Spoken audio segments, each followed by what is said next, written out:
Voilà, bonjour. Donc, je vais vous parler de changement social en Afrique, mais avant de vous emmener sur ce continent, je vais faire un bref passage par Genève.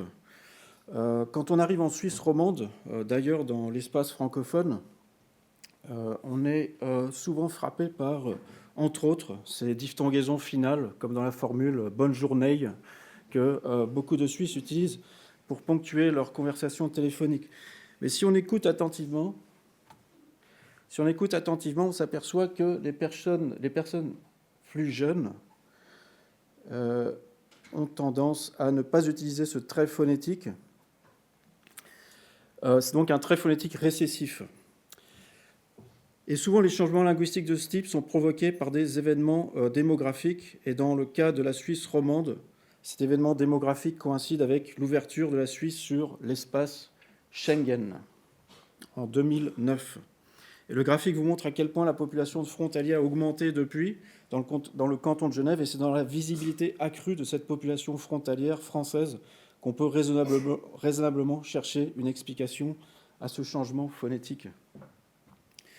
Alors, des événements démographiques, donc, sont souvent la cause la plus apparente de changements linguistiques, et on peut donc utiliser les changements linguistiques comme des sortes d'indicateurs sociologiques. C'est normal qu'ils me retranscrivent. Oui. Voilà. Donc, qui sont les acteurs du changement linguistique ? Bon. Je vais faire comme ça. Ouais. Qui sont les acteurs du changement linguistique ? Selon la BOV, ce sont les classes moyennes, professionnellement mobiles, ou les femmes aussi en général, qui, dans le monde occidental, ont tendance à s'associer aux formes qui sont perçues comme linguistiquement plus prestigieuses. Alors pourquoi ? Parce que les femmes font concurrence aux hommes sur le marché du travail depuis plus ou moins la Seconde Guerre mondiale et accumulent stratégiquement du capital linguistique pour mieux faire concurrence aux hommes. C'est ce qu'a trouvé la BOV. Donc, j'ai choisi la Namibie comme il y a longtemps déjà pour y tester des théories sociolinguistiques. Et c'est un pays qui, en lui-même, est représentatif de la complexité sociolinguistique de l'Afrique. Alors, 2,5 millions d'habitants, désertique, urbanisation accélérée et un héritage de ségrégation raciale avec de fortes minorités blanches et métisses. Alors, le passé colonial de la Namibie est assez bariolé. C'était tout d'abord une colonie allemande en 1875, puis colonie britannique en 1915, puis province sud-africaine en 1950, puis finalement indépendance en 1990. La population blanche à l'époque coloniale était d'origine allemande, hollandaise et britannique, et ce fait était reflété dans la politique linguistique coloniale, dont on trouve encore quelques vestiges signalétiques sous la forme de panneaux trilingues, allemand, anglais, afrikaans. Alors, entre-temps, la population africaine était soumise à un système qu'on appelait la Bantu Education, et l'objectif du gouvernement blanc par là était de fragmenter linguistiquement la population africaine pour pouvoir la diviser politiquement. Donc, en tant qu'écolier africain, on était tenu de suivre son éducation au niveau primaire via une des langues indigènes. Entre-temps, la société... Ah oui, et en plus de ça, il y avait la ségrégation résidentielle, donc quartier blanc, noir et métis, et on ne pouvait pas se déplacer d'un quartier à l'autre sans permis, ce qui limitait l'exposition aux normes linguistiques des autres groupes. Donc, entre-temps, la situation sociolinguistique actuelle, la langue maternelle majoritaire, c'est l'Oshivambo, parlée par la moitié de la population. Avant l'indépendance, on parlait plus afrikaans qu'anglais. Entre-temps, ça s'est inversé et l'allemand a pratiquement disparu. Et aussi, un événement démographique majeur qui a été déclenché par l'indépendance, c'est une migration massive des campagnes vers les zones urbaines au milieu du pays. Donc, cette migration massive et l'abolition de la ségrégation ont entraîné très probablement des changements sociaux et linguistiques majeurs. Et j'ai voulu tester 4 scénarios sociologiques possibles sur la base de données linguistiques. Alors, premier scénario, peut-être que la majorité noire est en train de s'assimiler aux anciennes élites blanches et métisses, vu qu'elles sont toujours très visibles socio-économiquement. Ou peut-être que c'est l'inverse, que c'est les anciennes élites blanches et métisses qui s'intègrent dans la majorité. Ou peut-être qu'on a un melting pot, une hybridisation totale de tous les groupes ethnolinguistiques originels. Ou peut-être que tout le monde reste toujours dans son coin, comme avant l'indépendance, et que, en conséquent, tout le monde parle à sa manière. Alors pour tester ces 4 scénarios, j'ai utilisé des données subjectives, donc des perceptions sociolinguistiques, et aussi des données objectives, comme sur comment les gens parlent naturellement en contexte informel, et aussi des données expérimentales phonétiques et grammaticales. Alors l'échantillon comporte plus de 1000 informans, âge entre 18 et 25, et ethniquement représentatif. Alors l'ethnicité est très importante en Namibie, et on la voit visuellement, on la voit le dimanche matin en particulier, quand les gens vont à l'église revêtus de leurs habits traditionnels.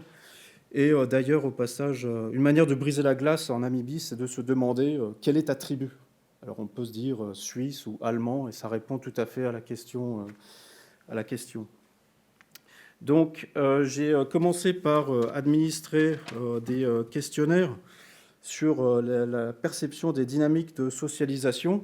Et une des questions importantes, c'était préférez-vous socialiser en dehors de votre groupe ethnique? Et donc c'était là déjà un premier indicateur de déségrégation possible. Donc ici, on voit tout de suite que un groupe répond totalement autrement que les autres groupes, et il s'agit des Blancs qui ont tendance à dire pas sûr. Et c'est une manière politiquement correcte de dire non, on préfère rester entre Blancs, on ne traîne pas avec les Noirs. Donc tout de suite, d'emblée, on voit une fracture sociale dans la société namibienne. Maintenant, à la question quelle langue utilisez-vous avec vos amis? Il y a un contraste entre Blancs et Métis d'une part, et les Noirs d'autre part. Donc chez les Métis et les Blancs, c'est toujours soit anglais, soit afrikaans, ou les deux en même temps. Et chez les Noirs, c'est soit une langue, soit 2 langues en même temps, soit 3 langues en même temps. Mais quand même, tous les groupes ont ceci en commun, qu'ils utilisent l'anglais et l'afrikaans. Donc, quelque part, il y a convergence intergroupe. Mais toujours une fracture nette dans la distribution de, par exemple, qui utilise les langues indigènes. Donc les Blancs et Métis ne connaissent pas les langues indigènes. Maintenant, si on leur demande quelle langue utilisez-vous avec vos parents, les pratiques deviennent soudainement quasiment monolingues. Donc c'est là peut-être un indicateur possible d'un changement intergénérationnel dans les normes langagières. Et une question importante, c'est utilisez-vous plutôt l'anglais que d'autres langues pour socialiser en dehors de votre groupe ethnique? Et là, tout le monde était plus ou moins d'accord que ça se fait en anglais. Si on communique avec des gens d'autres ethnies, ça se fait en anglais. Surtout les Noirs étaient d'accord avec cette proposition, et surtout les femmes en général. Donc s'il y a convergence interethnique, ça se fait via l'anglais et surtout via les femmes. Maintenant, une autre méthodologie que j'ai utilisée pour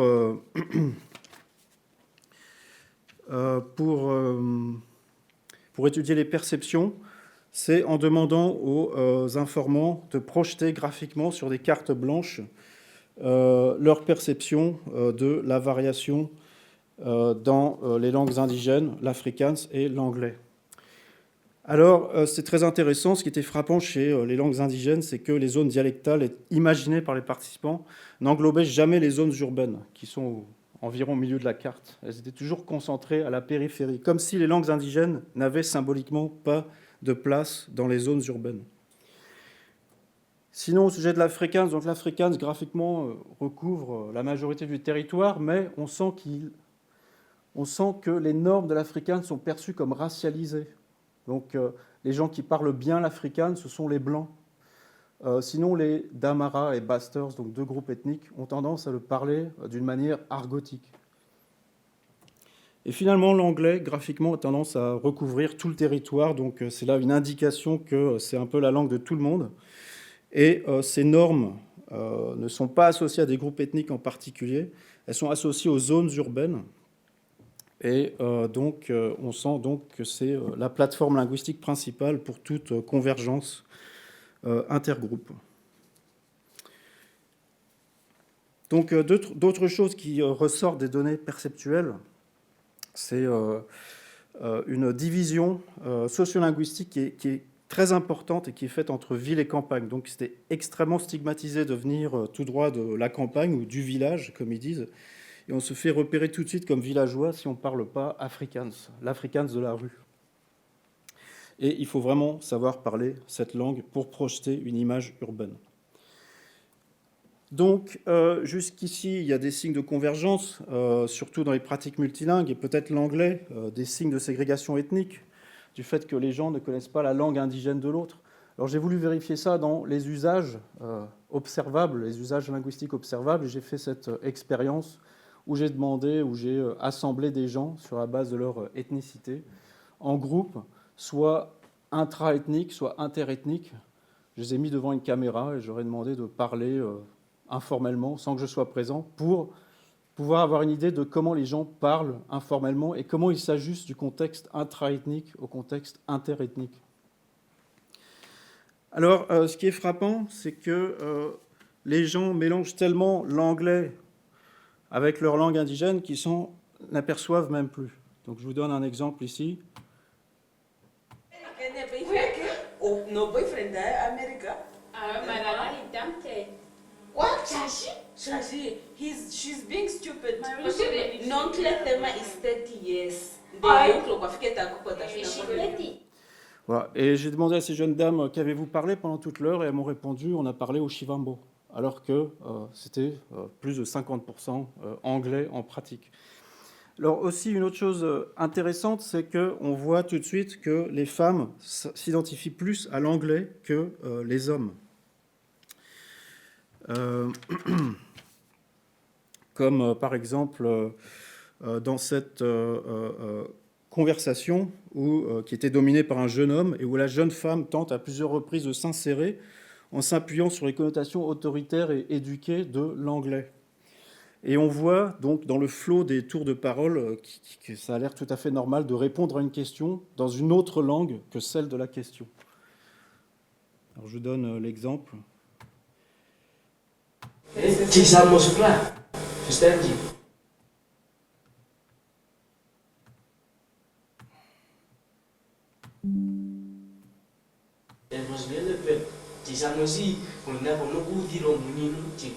but to make it more, let's say, accurate, they ask the same thing to everyone.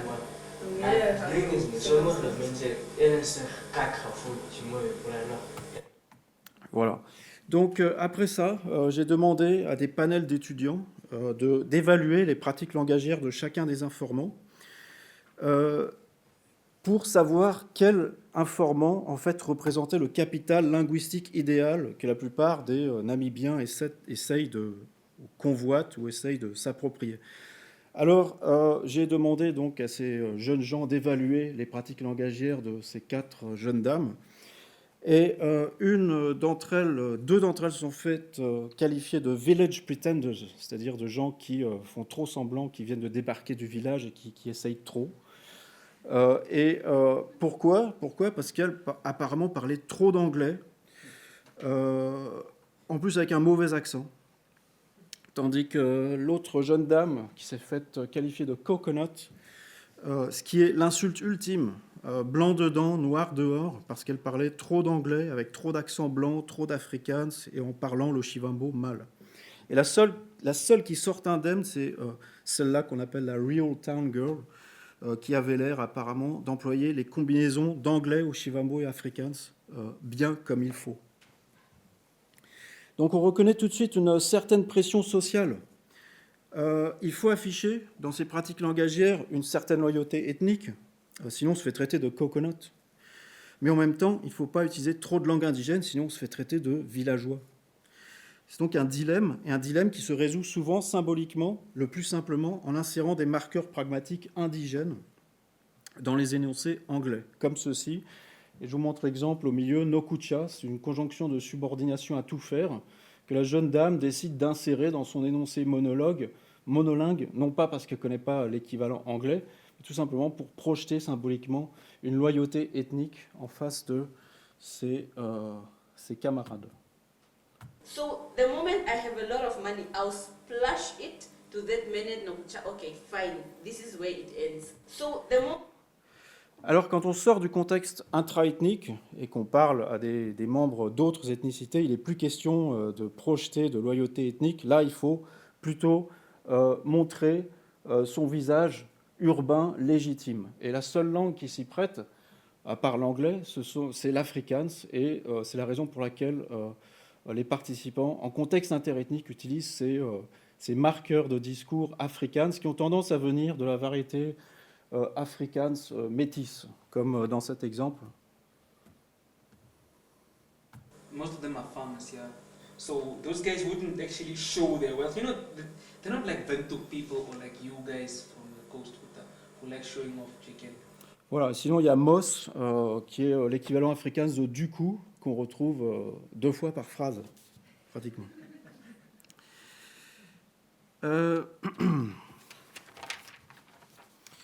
Donc voilà, parler anglais tout seul, ça ne suffit pas. En parlant anglais tout seul, on risque de se faire prendre pour un villageois qui vient de débarquer, qui ne connaît pas l'afrikaans, parce que l'afrikaans, on l'apprend qu'en ville, ou bien on risque de se faire voir comme un étranger de Zambie ou du Botswana, ce qui n'est pas beaucoup mieux. Alors, ici, donc, on voit quelque chose d'intéressant, c'est que les gens, donc les Noirs, ont tendance à imiter les pratiques langagières des métis. Alors c'est une observation intéressante que j'ai voulu examiner sur le plan phonétique. Donc mon échantillon, 2 écoles publiques, une école privée, pour avoir une idée des différentiels de classe sociale. Et j'ai fait cette analyse statistique qui est basée sur la combinaison de toutes les variables phonétiques anglaises. C'est une analyse de composantes principales, et chaque figure représente un individu et un accent individuel. Et vous avez 3 clusters, donc 1, 2, 3, qui représentent chacun un accent, un type d'accent. Alors on voit que les Blancs sont concentrés dans le cluster 1. Ça reflète directement leur isolation sociale. Vu qu'ils sont isolés, leurs accents anglais se forment en situation de bocal. Alors un exemple d'accent anglais blanc de Namibie, c'est pratiquement de l'australien. He sounded a bit different after moving to the city. Alors vous voyez que tous les choix sont réalisés. Les Noirs, par contre, sont concentrés dans les clusters 2 et 3, avec aucun chevauchement avec le cluster 1. Donc, ça témoigne en fait de déjà l'inaccessibilité sociale des Blancs. C'est pour ça qu'il n'y a pas de chevauchement. Mais il y a aussi le facteur coconut. On ne peut pas imiter l'accent blanc, sinon on se fait traiter de coconut. Donc, c'est une des raisons pour cette séparation. Donc, un exemple d'accent noir, donc sans choix. C'est un accent extrême. He sounded a bit different after moving to the city. Voilà. Et les métis, on les retrouve au milieu. C'est une variété intermédiaire. Donc, il y a une partie qui tend plus vers les blancs, une partie qui tend plus vers les noirs, sans chevauchement avec les blancs. Donc, cette amalgamation métis-noir, ça reflète en fait leur intégration résidentielle post-indépendance. Et ça montre qu'il y a de plus en plus de réseaux sociaux mixtes, noirs, métis. Très intéressant est la polarisation entre genres que j'ai trouvée. Donc, on voit que les femmes sont concentrées d'un certain côté du graphique. Donc, par exemple, dans le cluster 2 et 3, les femmes sont concentrées dans les parties supérieures et plutôt à gauche. Et ça montre que les femmes ont tendance à parler anglais d'une certaine manière qui est différente de celle des hommes. Et en pratique, ça veut dire un accent plus sud-africain et moins influencé par les langues maternelles. Tandis que les hommes parlent anglais de manière beaucoup plus ethniquement reconnaissable. Alors tout ça s'explique en termes d'hypercorrection. Les femmes ont tendance à éviter les accents ethniques pour ne pas donc révéler leur origine ethnique, mais aussi pour se donner un air urbain et s'extraire, par la même occasion, symboliquement, des pressions patriarcales qui étaient associées aux zones rurales à l'époque coloniale.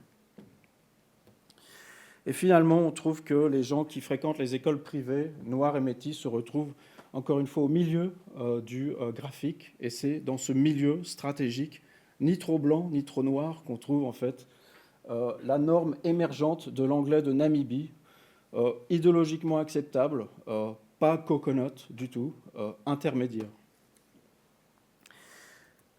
Donc, j'ai voulu vérifier, là c'est ma dernière analyse linguistique. Combien de temps Ma dernière analyse linguistique de nature grammaticale. Alors, j'ai voulu vérifier les dynamiques, voir si les dynamiques phonétiques se reproduisaient sur le plan grammatical en utilisant cette variable qui est le marquage de l'aspect en anglais. Et cette idée m'est venue, en fait, au courant de conversations assez confuses avec certains de mes informants, où, par exemple, l'un d'entre eux me dit « I'm speaking Afrikaans ». À quoi je lui réponds « Mais non, tu es en train de me parler en anglais ».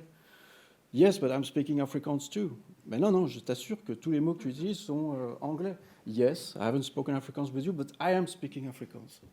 Donc, aucun sens, a priori. Ou bien « used to »,« I used to speak Afrikaans with the whites ». Alors, tu parles plus Afrikaans avec les Blancs? Yes, I do. I used to speak it with them. Donc, ça n'avait aucun sens jusqu'à ce que je m'immerse dans les grammaires indigènes, des langues indigènes, où j'ai découvert que la langue d'Amara ne fait pas de distinction aspectuelle entre le progressif et l'habituel et utilise toujours cette particule ra. Et donc, voilà, si on est de langue d'Amara, on peut se dire, voilà, on a cette particule ra, donc forcément, l'équivalent anglais doit être ing. Sinon, en Oshivambo, si on parle au présent, soit on le fait avec une connotation progressive, exprimée par l'infixe ta, ou bien habituelle, exprimée par l'infixe a. Et là aussi, le réflexe pourrait être de se dire, voilà, nous, on a ces infixes, donc il faut un équivalent quand on parle anglais, et ce sera soit ing, soit used to. En afrikaans, par contre, aucune désinence, et cette phrase, exemple, peut vouloir dire « je parle afrikaans »,« je suis en train de parler afrikaans » ou « d'habitude, je parle afrikaans ». Et là, le réflexe pourrait être de se dire on va utiliser les formes verbales simples en anglais, vu que dans notre langue, en afrikaans, on n'a aucune désinence grammaticale pour référer à l'aspect. Alors, j'ai fait cette expérience où j'ai administré ces phrases stimulus à des informants en essayant de les piéger. Donc, pour essayer de les tenter de transférer quelque chose ou de traduire ces particules grammaticales en anglais. Donc, premier exemple, l'infixe a. Donc, voyons si la personne tombe dans le piège. En fait, elle tombe dans le piège.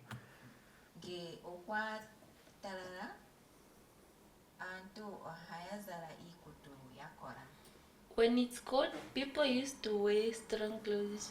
Voilà, tomber dans le piège. Et en Damara, même chose.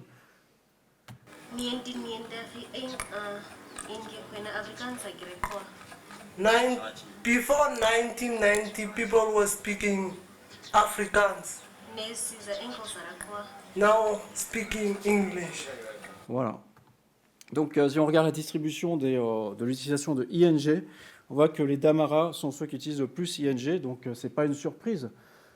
Si on pense que leur langue maternelle a une influence sur leur anglais, vu qu'ils utilisent cette particule ra qu'ils essayent de traduire toujours par ing. Par contre, les blancs et les métis ont tendance à utiliser, pas souvent utiliser ing. Encore une fois, pas trop une surprise, vu qu'en afrikaans, il n'y a aucune désinence grammaticale et ils ne se sentent pas sous pression d'utiliser une particule grammaticale en anglais. Mais si on compare les genres, on voit que les femmes, en fait, se comportent de manière différente des hommes, encore une fois. Chez ceux qui parlent afrikaans, les blancs et les métis, les femmes utilisent plus ing que les hommes, tandis que chez les noirs, c'est l'inverse. Alors pourquoi? C'est encore une fois de l'hypercorrection, comme en phonétique. On se dit, donc en afrikaans, il n'y a pas de désinence, alors forcément, ce serait incorrect en anglais de ne pas utiliser une désinence. Donc on essaye de s'éloigner le plus possible du schéma de sa langue maternelle, et c'est de l'hypercorrection. Et l'hypercorrection, ça révèle un souci de la norme, de ce qui est correct en anglais, et ce sont surtout les femmes, dans le contexte namibien, qui se préoccupent de ce que constitue la norme en anglais. Alors cette différence intergenre, elle est aussi visible en utilisant la même procédure statistique. Les femmes sont plus proches du point médian du graphe, donc du graphique. Elles ont tendance à plus converger et à négocier entre elles l'usage grammatical de l'anglais de Namibie, tandis que les hommes sont plus en position périphérique parce que, encore une fois, ils sont plus sous l'influence des langues ethniques. Donc, pour conclure, les scénarios sociologiques initiaux, est-ce qu'il y a maintien de la ségrégation ? D'une certaine manière, oui, parce que les langues indigènes restent un attribut ethnique absolu. C'est pratiquement mal poli de parler la langue indigène d'un autre groupe. Donc il y a cet élément de ségrégation qui continue. Sinon, y a-t-il adoption des manières de parler majoritaires ? Non, parce que les Ovimbo, qui forment la majorité, sont stigmatisés comme campagnards, et donc on ne peut pas, ou c'est pas vraiment à conseiller, d'imiter leur manière de parler. Ou bien adoption des manières de parler blanches et métisses, oui, en particulier métisses. Donc la variété métisse est une variété que les gens tentent stratégiquement d'imiter pour affirmer leur identité urbaine. Et finalement, l'autre scénario était celui d'amalgamation, d'hybridisation. Et ce scénario se retrouve surtout en grammaire et surtout chez les femmes. Alors, une dernière remarque que je voulais faire, c'est au sujet des idéologies de genre en Namibie et comment comprendre, comment interpréter ces différentiels entre hommes et femmes sur le plan linguistique. Alors, il faut savoir que le parti anticolonial SWAPO a promis l'émancipation aux femmes africaines. La femme africaine, à l'époque coloniale, était plus ou moins prisonnière des zones tribales à cultiver la terre, en attendant que les hommes, qui étaient partis en contrat de 3 mois, 6 mois, dans les mines ou dans les fermes commerciales, rentrent. Donc la femme était interdite de séjour dans les zones urbaines, et les hommes africains qui étaient donc temporairement établis en zone urbaine n'avaient pas le droit d'amener leur famille en zone urbaine. Donc la ville était hors de portée. Et c'est l'indépendance de la Namibie qui l'a rendue accessible. Alors cette émancipation de la femme namibienne, on la retrouve donc dans toutes ces stratégies de déethnicisation qu'on retrouve aussi bien sur le plan lexical que phonétique que grammatical. Voilà. Donc j'en ai terminé. Et si vous pensez que la Namibie était dure à suivre, je ne vous conseille pas le Tchad ou le Nigeria, que j'examine ces temps-ci, où en plus de toutes les variables que j'ai évoquées, il y a aussi la variable religion qui a un impact énorme sur les pratiques langagières. Voilà. Merci de votre attention.